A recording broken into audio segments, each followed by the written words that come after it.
So then, let me connect this with the problem of birth and death, which puzzles people enormously, of course.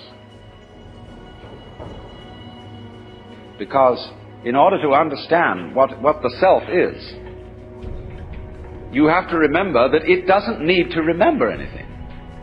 Just like you don't need to know how you work your thyroid gland. So then, when you die, you're not going to have to put up with everlasting non-existence, because that's not an experience.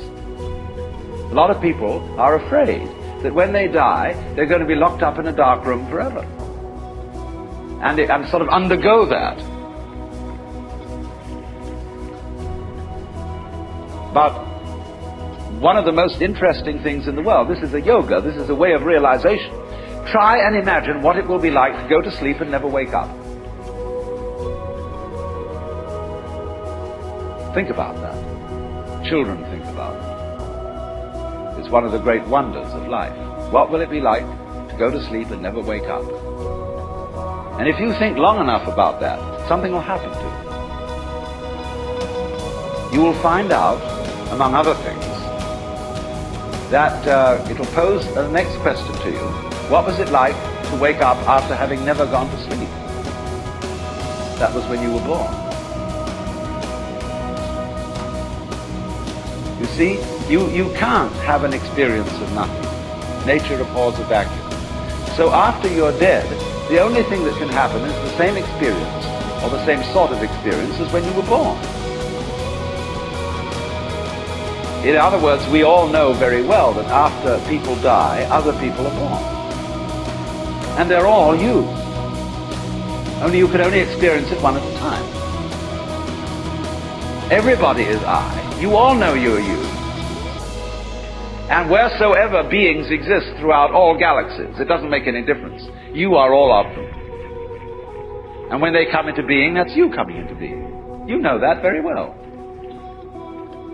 Only you don't have to remember the past.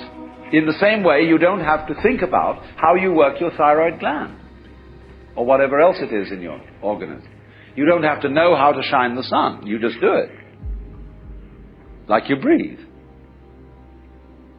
Doesn't it really astonish you that you are this fantastically complex thing? And that you're doing all of this and you never had any education in how to do it? You never learned, but you're this miracle? Well, the point is that from a strictly physical, scientific standpoint, this organism is a continuous energy with everything else that's going on. And if I am my foot, I am the sun.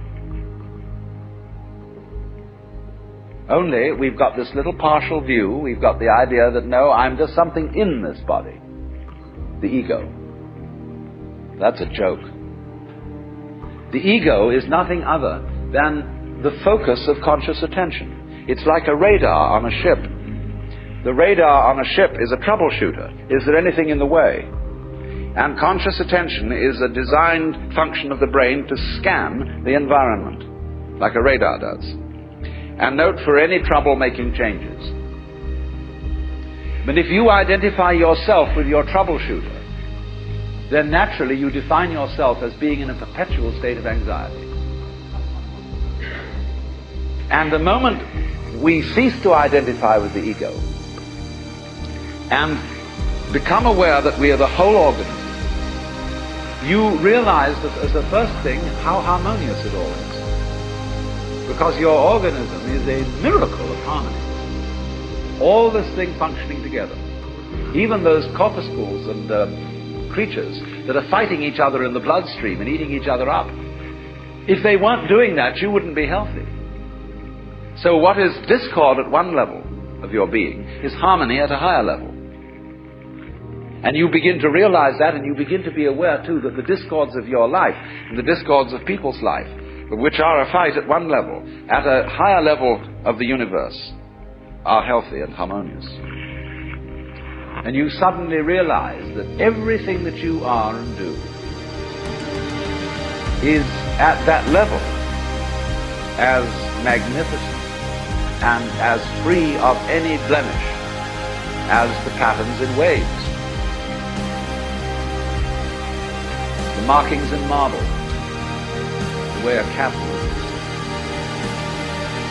and that this world is really okay. It can't be anything else, because otherwise it couldn't exist. But the reality underneath physical existence, or which really is physical existence, because in my philosophy there's no difference between the physical and the spiritual. These are absolutely out-of-date categories. It's all process. It isn't stuff on the one hand and form on the other. It is pattern. Life is pattern. It is a dance of energy.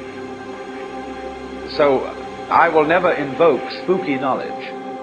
Now, that is to say that I've had a private revelation, or that I have sensory vibrations going on a plane which you don't have. Everything is standing right out in the open. And it's just a question of how you look at it.